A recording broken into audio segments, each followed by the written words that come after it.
Ir šiaip, aš nesiskundžiu jokiom sveikatos problemom. Tai manau, kad viskas tas turi būti į pradžiai į žmogų, o daugiau jau jam duoti reikia pasirinkti, kas jam patinka, kad jisai pažintų save, pažintų, grinai per pažinimą čia labiau reikia. Tas visas švietimas turi transformuotis visiškai ir mokytojai turi transformuotis kartu su juo, neįsikipti tenais į sovietiką, tenais į dar kažkur, tai į senas tas programas. Dabar absoliučiai. Mokyklose didelė problema, kad yra mažai mokytojų vyrų, o yra mokytojas. Nes atlyginimai nėra dideli ir kad būtų vyras, tai reikia paskatinti, turi būti atitinkamas atlyginimas. Tai turi mokėti daugiau, kad būtų vyrų mokytojų. Ir kad mokytojas būtų aukštesnės kokybės, ta kokybė būtų aukštesnė, tai reikėtų kelti pinigus. Taip, kad padarytų mokytojas, pats mokytojas žodis. Jau yra, jisai mokytojas. Vyras brahmanas, čia viskas, čia visas pasaulis yra mokytojas. Ten to paties žodžio paremta viskas, o mes nurašom, bet ir suprantu, dėl ko nurašom. Nes vaikai yra tūkstantiniai iPhone'ai, kurie mokos iš 50, 60, 70 metų informaciją. Kur jau tau net nereik, tu jau turi telefoną, tu jau turi prieigą kiekvieną sekundę. Kam kalt visą tą, tau reikia išmokyti skilus, kaip mąstyti, kaip kritiškai mąstyti, kaip atsirinkti informaciją, kaip visai per kitą prizmę turėtų eiti mokyklą. Apie ką mes dabar netgi šnekam, apie tai nekalba nei mokyklose, nei univere, nei doktorantūroje. Ne, čia yra išprotėjusių temos, bet, pavyzdžiui, aš žiūrėdavau podcastų psichologų, ar ne? Žiūrėk, ir tarp kitko vis daugiau psichologų ir net naudoja šitos dalykus, apie ką mes kalbam. Metafizika, ezoterika, filosofija. Tai pagaliau. Bet kodėl? Nes jie pamatė, kad tai veiksmingas dalykas. Turi būti rezultatas. Apskritai mokslas dabar paskutinius 100 metų yra tie Rockefelleriai, Rothschildai, jie sugalvoja, ką reikia mokinti žmogui ir ko reikia nesimokinti žmogui. Sorosas. Taip. Ir jie pateikia žmogui tą, ką reikia išmokti. Jis išmoka ir, pavyzdžiui, dėl ko aš į psichologiją, pavyzdžiui, tą, kur mokau universitetuose, aš ją atsargiai žiūriu, nes ten pamatai kaip ir geri, bet tenais išėm dvasią lauk. Taip. Supranti, ten yra sausa atrodo. Žinai, tas turėtų būti psichologija. Sako, išprotėja, neišprotėja. Psichologija. Tai yra nuo žodžio logos mokslas, ten logika ir psicho, siela. O kur ta siela? Taip. Mokslas apie sielą. Teisingai. Mokslas apie sielą, psichologija. O jie išėm ir tik tais suvediniai viską į smegenis. Smegenis. Nes aš magistrantūroje mokinausi švietimo vadybą ir dėstytojas toksai ryškis, kuris buvo prorektorius VU pedagoginiam ir labai patiko paskaita, vadinasi švietimo vadyba. Ir jis taip aiškino, kad ryškis mokslas būna visoks. Ten tarybiniais laikais buvo pakankamai, turėjo neblogą lygį ir yra, imant užsienį, pavyzdžiui, ten Amerika, Didžiąją Britaniją, yra mokslas elitinis, mažiams, kuris yra super aфиgenai. Tai sako, astrologija, pavyzdžiui, yra karalių mokslas. Taip. Pavyzdžiui, J.P. Morgan yra toksai bankininkas. Taip. Ir jisai yra pasakęs, kad, sako, milijonieriai nesinaudoja astrologiją, milijardieriai naudoja astrologiją. Taip, kad čia yra tik tais tie išrinktieji galėjo tokius mokslus mokytis. Tai mums reikėtų susimastyti, ką šneka elitas. Ką šneka dabartinis tas elitas. Tai, yra tam tikros, yra mokslas elito vaikam, Oksfordo, Kembridže ir panašiai, arba supergabiems, o yra bendruomeninės school visokios, kur mokina 20 metų trukmenas spręsti. Bet aš vis tiek žiūriu, pavyzdžiui, į Lietuvos mokslą, nes aš matydavau, kad, tarkim, tie, kurie mokės ganėtinai sunkiai čia Lietuvoje, išvažiavę į Ameriką, jie labai gerai mokos. Vadinasi, tenais pas juos yra lengviau, pas juos yra pažemins lygis. Ir pavyzdžiui, apskritai, žiūri, tu Amerikoną žiūri ten interviu, jie net nežino nei kokiam žemynui, jie 3 valstybių negali išvardinti. Mes žinom sostinės, ežerus, visus žemynus, visus, viską žinom, visą politinės,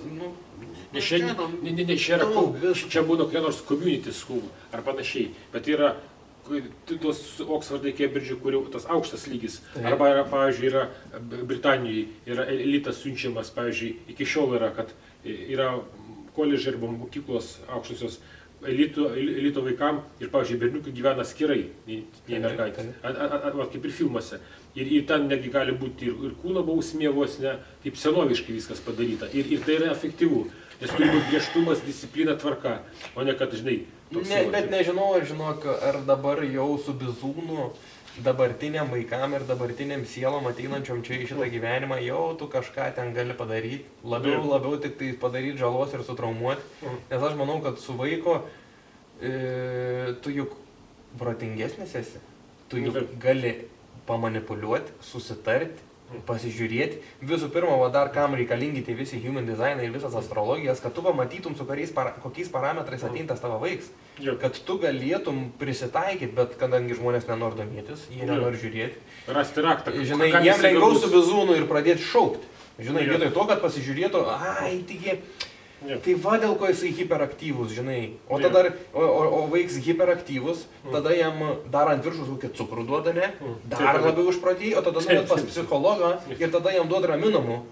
Iš viso, tai žmogau, tai ką tu nori? Ką tu nori iš to daryti? Smegenys išvirsta.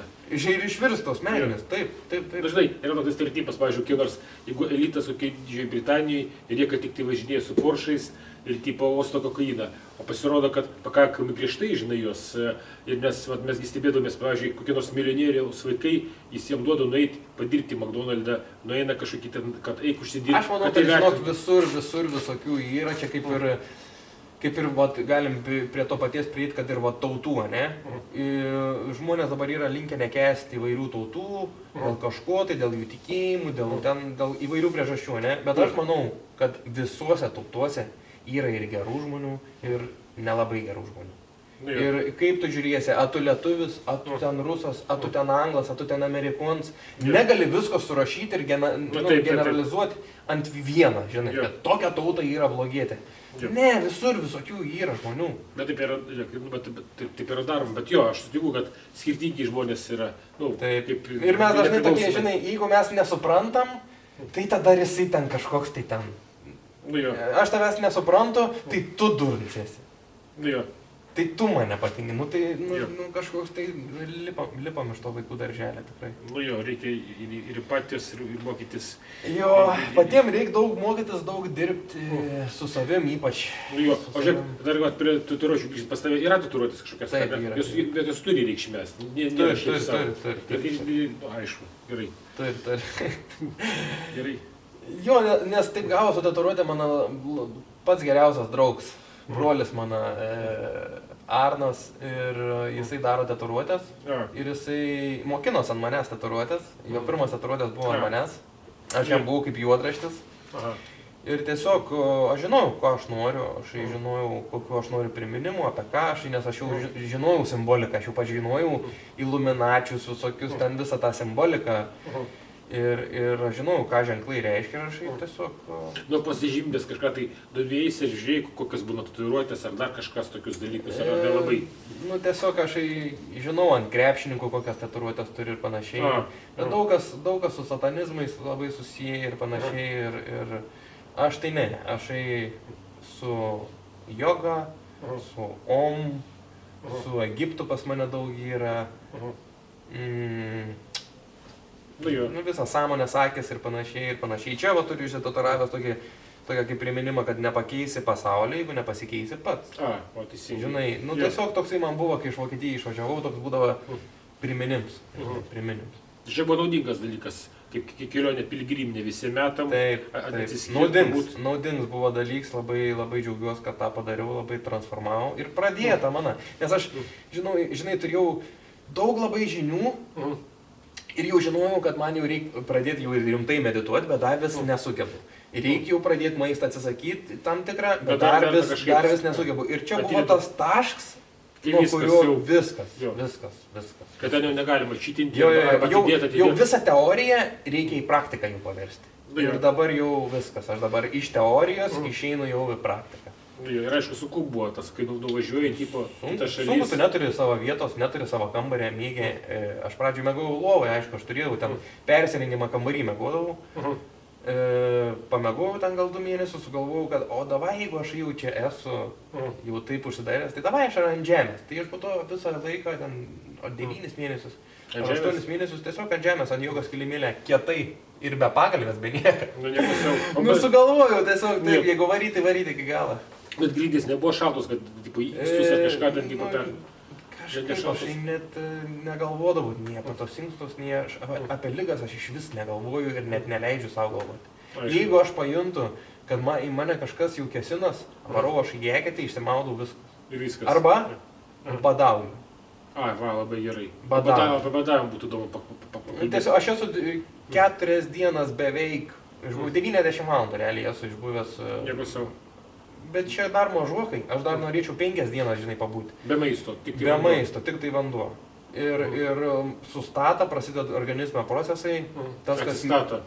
Viskas atsistatiniai, viskas atsistatiniai. Kas myli mokslą ir tuos visus terminus, jie gali pasižiūrėti, ką tai reiškia, bet aš tiesiog galiu pasakyti. Jauties aiškus, jauties švarus, labai gerai smegenis dirba. Ir nu tiesiog.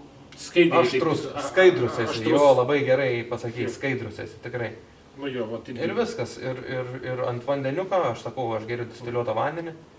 Aišku, geriu ir iš tą, ir iš... Paprastą. Ir ne, iš kraną tai jokių būdų negeriu.